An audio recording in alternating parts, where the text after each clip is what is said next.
Bom, gente, boa tarde. De novo. Então, as minhas colegas aqui já explicaram para vocês que nosso estudo se dá a partir do quê?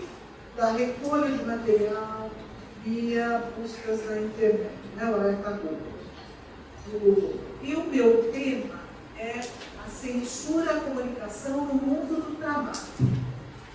Né? Então, a equipe que buscou material nas mídias, para mim, tinha que pensar no mundo do trabalho. A palavra-chave trabalho, profissão tinha que estar lá presente. Tá? E eu até fiquei muito surpresa, porque no ano passado, no nosso primeiro seminário, eu recebi em torno de 40 matérias. Fiquei triste, porque eu recebi menos. Dessa vez eu esperava a mesma quantidade, foram 82 dessa vez. Aí eu falei, você é verdade. Bom, dessas 82, 42 eram em inglês, 23 em espanhol, 17 em português. Dessas 82, nós classificamos após a leitura 13 matérias que não são relevantes para o nosso tema. Nós achamos que não tem nada a ver com isso. 18 matérias, elas tratam da violência e ataque contra o trabalho jornalístico. Né? É um número expressivo.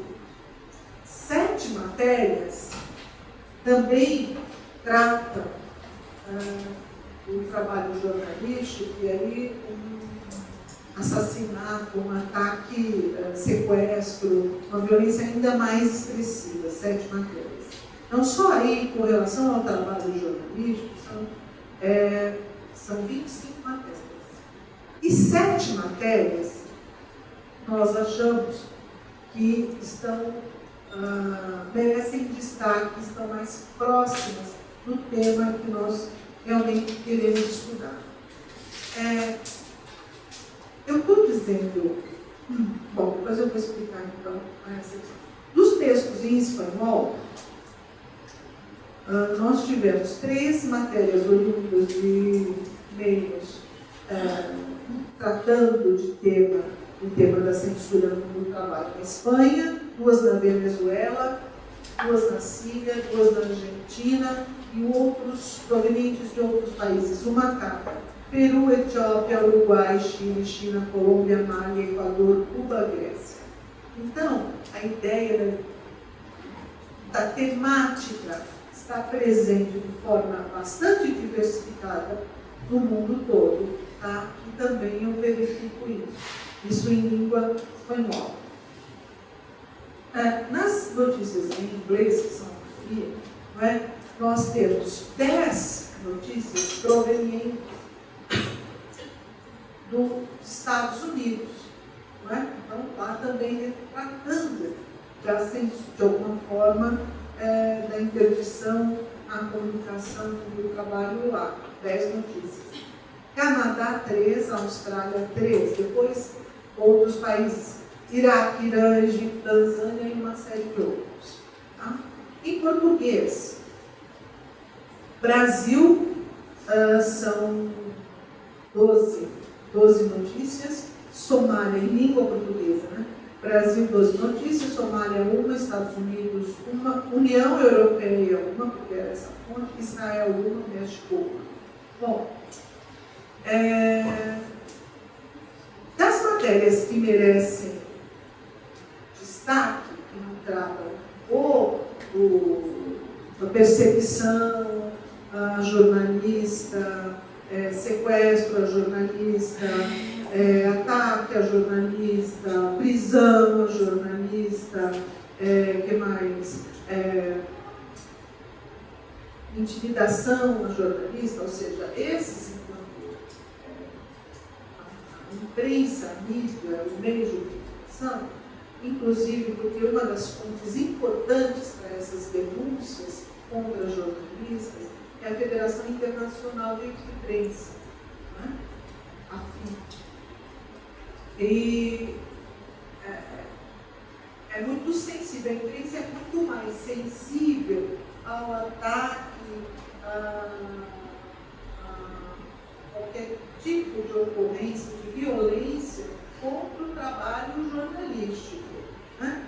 E o jornalista também, ele tem uma rede, me parece, talvez pudesse pensar assim, uma rede mais tradicional, com mais história de denúncia a esse tipo de violência contra o exercício de sua profissão, não é?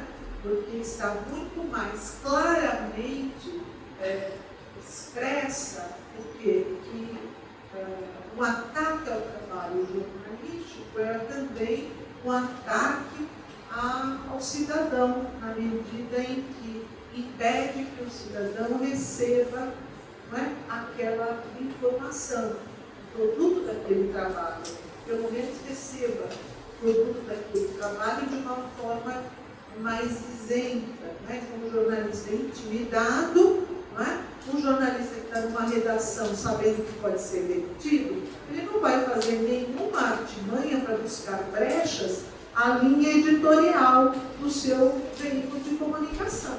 Então, ele vai ficar um pouco mais submisso. Então, imagina se ele sabe que uma gangue da cidade dele, não é?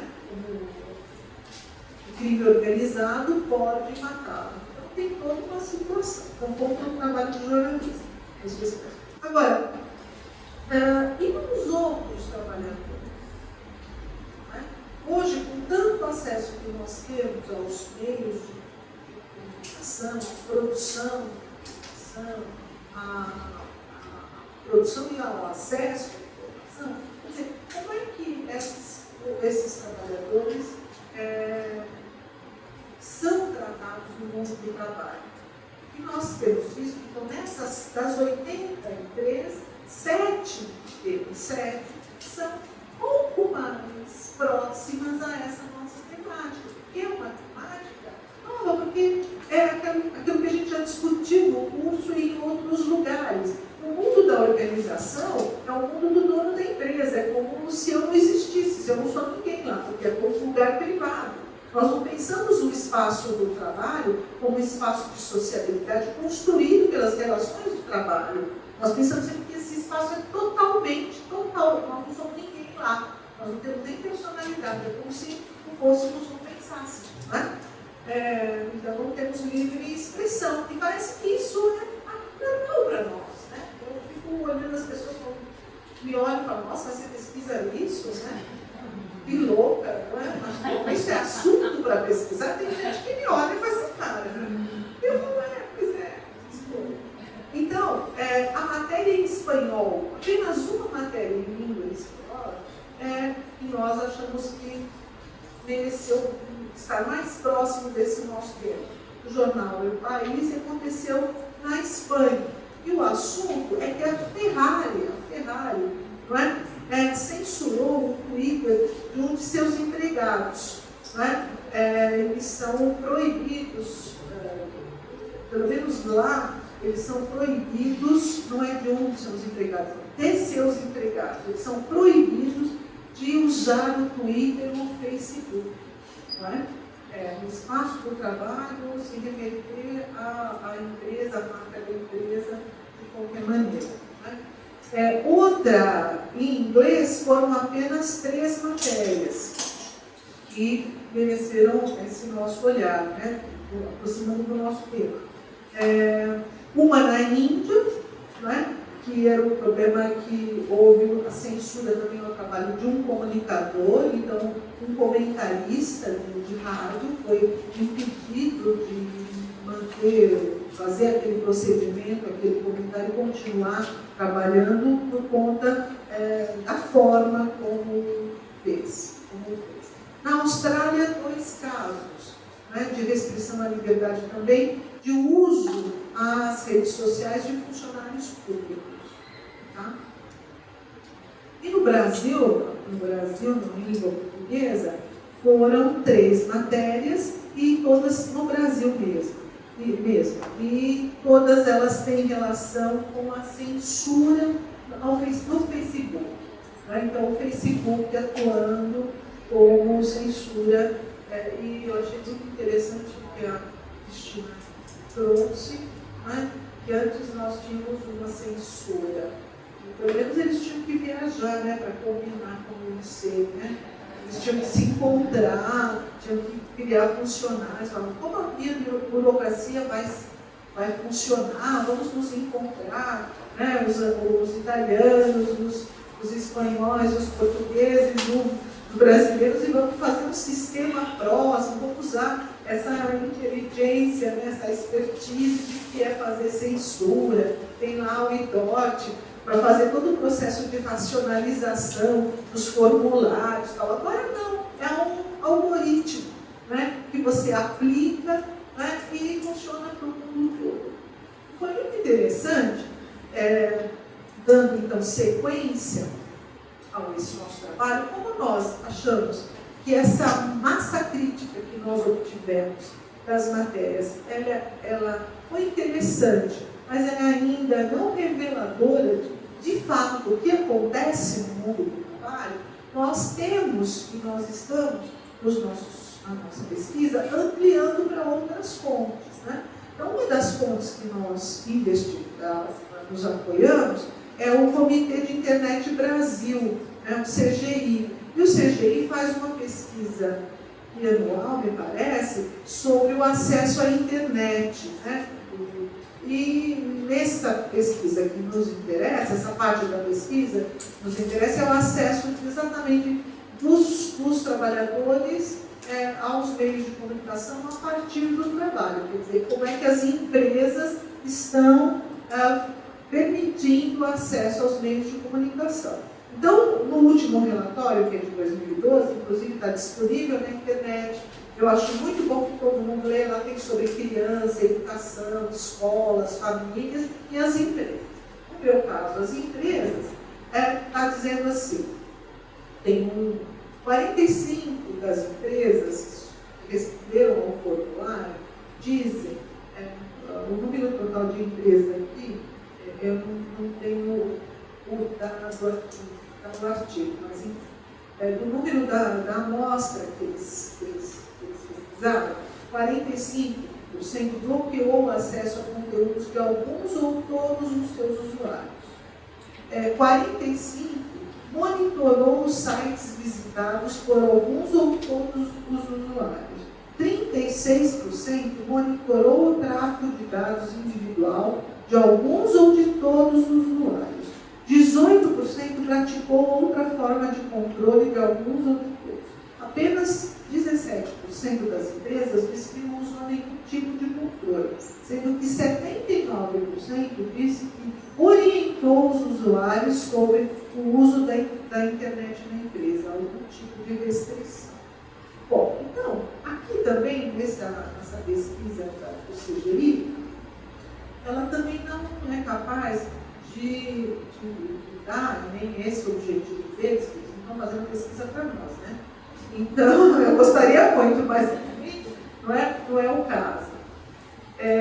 Mas no livro que vocês vão ser lançado hoje, já tem lá alguma coisa do trabalho da nossa pesquisa, que, além de ter o apoio de outras fontes já qualificadas, com dados qualificados, nós temos que fazer pesquisa empírica, nós temos que ir a campo, não tem outro jeito.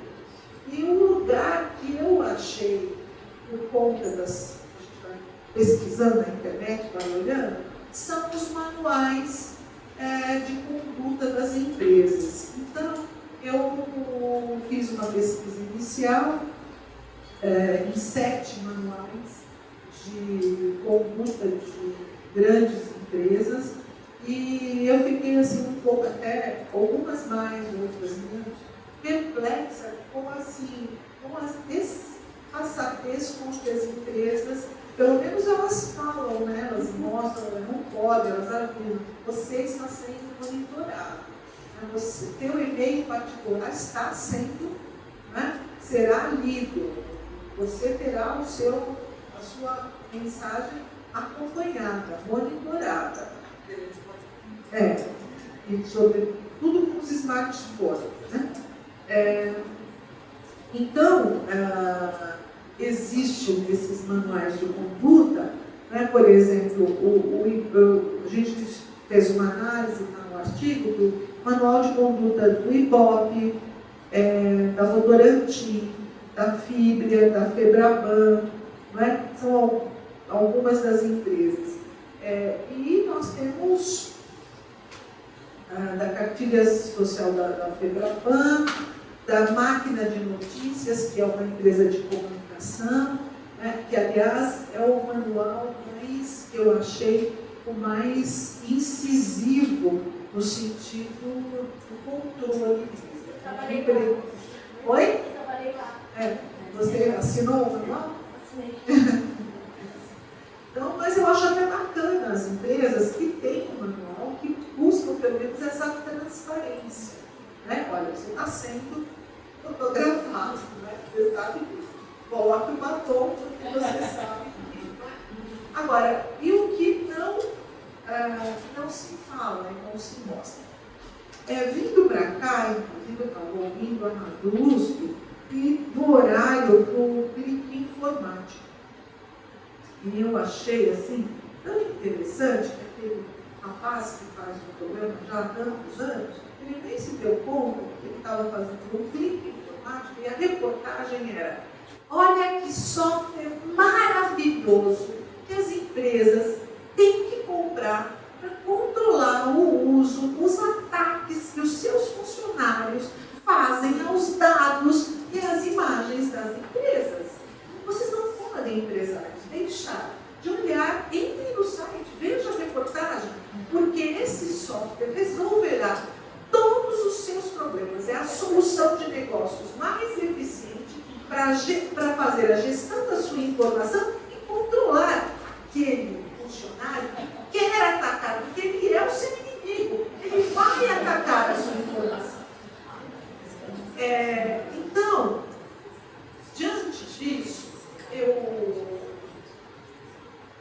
coloco aqui nas fileiras, junto com a Ana, né, que analisa muito corretamente toda essa questão internacional do controle, da invasão da privacidade. Isso é um caso de invasão de um direito humano a privatizar a privacidade e a informação. Né? E o mundo do trabalho já faz isso há algum tempo e com muita perspicácia e com muita tecnologia. E nós pouco tratamos disso.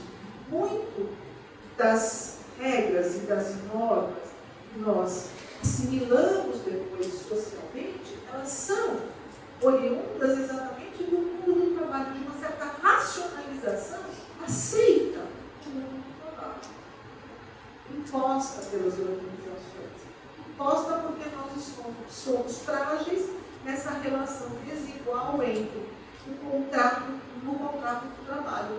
Sou eu que preciso trabalhar e só tenho a minha força de trabalho para vender, e quem pode me pagar por esse trabalho que detém os meios de produção. Então, é uma relação desigual e a gente naturalizou isso, e quando a racionalização das nossas vidas vem por aí, a gente nem se dá conta, e depois ela invade todos os âmbitos da nossa vida, todas as instituições, a escola, né? Então é normal o processo de educação, depois nós nos prepararmos para o mercado, para o trabalho. Né? Então, é toda uma orientação que nasce aí. Então, essa questão hoje, se o Estado não precisa mais estabelecer órgãos burocráticos e assumir o ônus da censura, né, ou da interdição, ou de uma forma ainda mais ampla do controle, né, as organizações tomaram o lugar do Estado. E, sobretudo, no mundo tão oligopolizado, e no mundo da comunicação, onde 7 empresas, 9 empresas controlam tudo no mundo, é muito fácil fazer esse. Então, muito obrigada às suas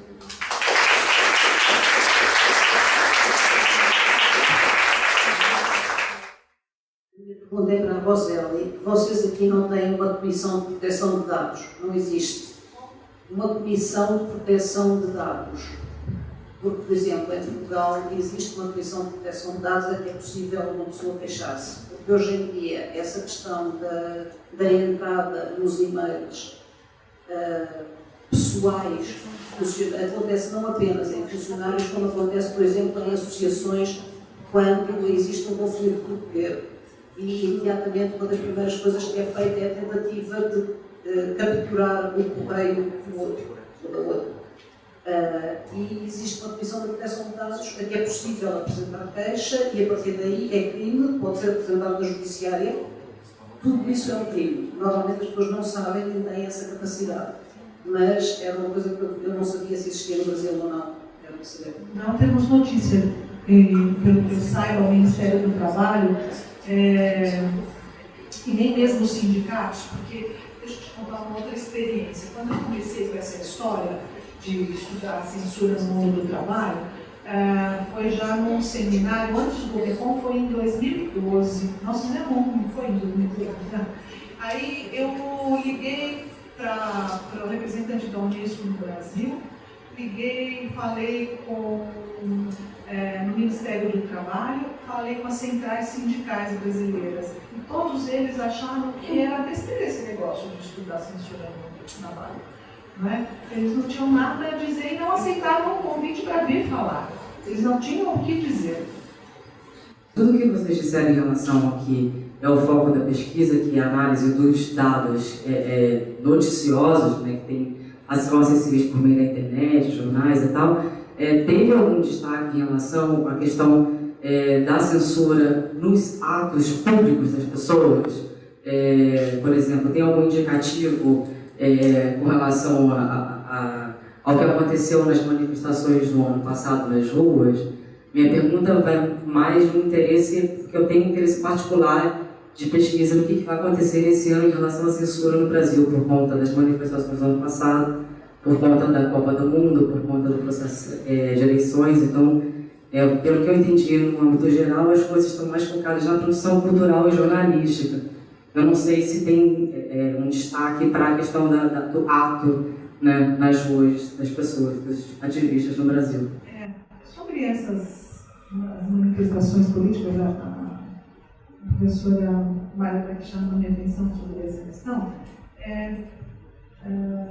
eu tenho uma aluna que está fazendo um mestrado e o objeto de estudo dela é como ela pegou toda a cobertura dos atos, das manifestações do ano passado, 2013, e está vendo como os números são trabalhados a partir dos interesses editoriais, né?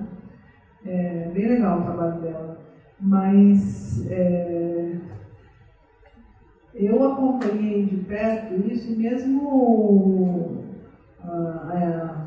a mídia estatal, né, governamental, eu não vi se abster de noticiar. O viés é outra coisa, né? A linha editorial é outra coisa, mas me parece que por enquanto, pelo menos essas manifestações, como elas são contrárias a um governo federal que não tem hegemonia ideológica e política na sociedade, parece que elas são boas, elas são bem-vindas para as mídias instituídas. Então, elas não têm sofrido, pelo menos na grande mídia, nenhuma repressão. Quem tem sofrido, talvez, mais fisicamente, são os jornalistas. E não quer dizer que é a censura da empresa, mas é como o jornalista faz esse embate com a polícia e com os próprios manifestantes, né? Que também sofreram violência por parte dos próprios manifestantes.